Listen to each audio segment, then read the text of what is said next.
తెలంగాణ శాసనసభలో 2026-27 ఆర్థిక సంవత్సరానికి సంబంధించి వార్షిక బడ్జెట్ డిప్యూటీ సీఎం ఆర్థిక శాఖ మంత్రి మల్లుభట్టి విక్రమార్క ప్రవేశపెట్టారు.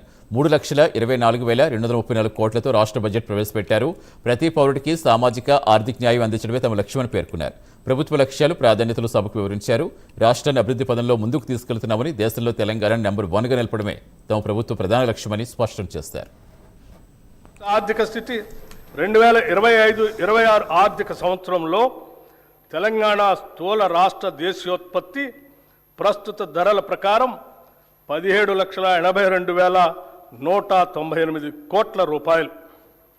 గత సంవత్సరంతో పోలిస్తే వృద్ధి రేటు 10.7% నమోదు అయింది.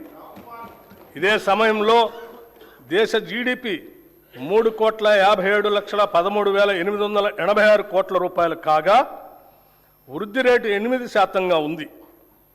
తెలంగాణ వృద్ధి రేటు దేశ సగటు వృద్ధి రేటు కంటే 2.7% ఎక్కువగా ఉంది. అదేవిధంగా దేశ జీడిపిలో రాష్ట్ర జిఎస్డిపి 5% వాటా కలిగి దేశానికి ఒక బలమైన గ్రోత్ ఇంజన్గా తెలంగాణ నిలుస్తుంది.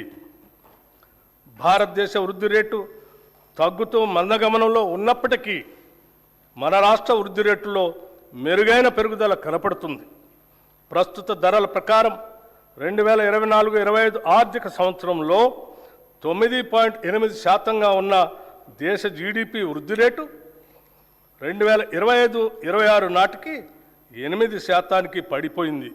కానీ సరిగ్గా ఇదే సమయంలో తెలంగాణ రాష్ట్ర స్థూల రాష్ట్ర దేశీయోత్పత్తి వృద్ధి రేటు 2024-25లో 10.6% నుంచి 2025-26 నాటికి 10.7% పెరిగింది.